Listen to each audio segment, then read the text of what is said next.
السلام عليكم ورحمة الله. إخوان، هاد الفيديو هذا حنا ديما مع هاد الناس ديال الجزائر هما يضربوا وحنا نعطيوهم. هاد الناس هادو بلانا الله سبحانه وتعالى بهم ومبليين بالمغرب، باقي خصهم غير يشاهدوا به ويتحيوا به ويقولوا سبحان ربي.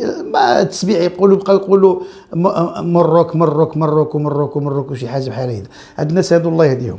دابا واحد الفضيحه وقعوا فيها وباغيين نلصقوها، قال لك المغرب هو اللي فضحوهم ولا شي حاجه وكارثه. القصه هذا الموضوع انا نعاودها لكم. حنا الحمد لله المغاربه ديما مكرمتهم وشرفهم، ولكن نتوما اخي نتوما مره كتقولوا بان الزليج ديالكم سرقناه لكم، مره كتقولوا التبقه دينا لكم، مره كتقولوا شي فضيحه، وعندكم الاربع كتجيب تصوروا بان تجي سميتو البوليس ديالكم شبروا ما شبروا. الاربع غير كل الاربع شبروا شي حاجه داخله من المغرب، شبروا شي حاجه داخله كذا. يعني الاربع دائما خصكم تنتظروا الاربع تسمعوا الخبر ديال الجزائر بانهم شبروا شي حاجه من جنب المغرب. المغرب غيبقى واقف لكم هنا في الحنجوره. والفضيحه ديال الجزائر هذه من جديد اللي كاينه دابا هي ان الناس اللي بلانا الله سبحانه وتعالى بهم كيقول لك هاد الناس هادو كيتهموا المغرب بان هو اللي كسبب باش ديك سميتو المسؤولين على الملاكمه العالميه غادي يلغيو المشاركه واحد المسمى ايمان خليف. هاد اللي في الحقيقه ما هو الا ايمن، وهو متحول جنسي. بعد ما اكتشف اكتشاف التوفر ديال هذه الملاكمه هذه او الملاكم الجزائري على هرمونات ذكوريه زايده بزاف، يعني هذاك راجل وتبين انه راجل ماشي امراه. هاد بوركابي هذا ديالكم راه 4 سنين عباد الله هو كيهلك في النساء وكيضرب فيهم بلا حياه بلا حشمه، وكيدخل الحمامات ديالهم والطواليطات ديالهم ويمشي لبلايص ديال اللباس ديال النساء. والله يا ودي شنو هاد الفضيحه ديالكم؟ وملي تفضحوا هاد خواننا في البلاد الجزائريين يقول لك المغرب هو السبب، وبقاو تابعين فينا حنايا وبقاو تشهدوا بينا. ومع العلم ان هذا السيد هذا هو بيدو كيصرح كيقول لك بانه رجل في واحد الحوار كيقول فيه بانه جندي مجند مع الجيش الجزائري.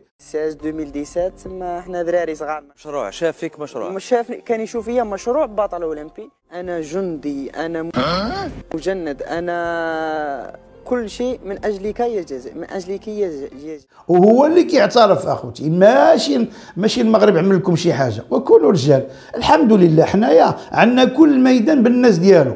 هاد البطله المغربيه خديجه المرضي بطلة العالم في الملاكمه، اي يا سيدي بطله بكل استحقاق، وكتحس بها بانها امراه ماشي نص نص. وخليونا نحشموا الله يرضي عليكم. جاي من الراجل كيهلك في النساء عباد الله ويدخل للطواليطات ديالو والحمامات ديالو من 4 سنين، ما كتحشموش ما كتعرقوش. والملك ديال البلاد الحمد لله سردنا هاد السيده هذه التهنئه بالخصوص للفوز ديالها المستحق.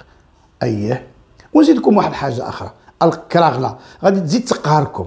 هاجر حجي هذه مغربيه ابنه مدينه سالا، تعينت رئيسه لاكبر مجموعه ديال المتاجر اللي هي اكسيون الهولنديه، واللي كيزيد الراس المال ديالها على 7 مليار ديال اليورو. وهاد الشركه هذه ابدات سيدي في الاستيراد المنتوجات المغربيه من المغرب وكيعرضوها للبيع في المتاجر ديال المجموعه في اوروبا كامله. والناس اللي متانسين كيتسوقوا من المتاجر ديال اكسيون الهولنديه اللي عامره بها المدن ديال اوروبا غادي يلقاو المنتوجات المغربيه فيها، وهذا فخر.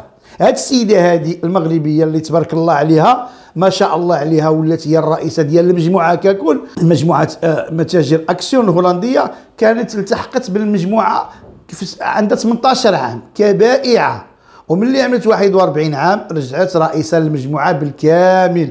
شو الفرق بيننا وبينكم يا الكراغله؟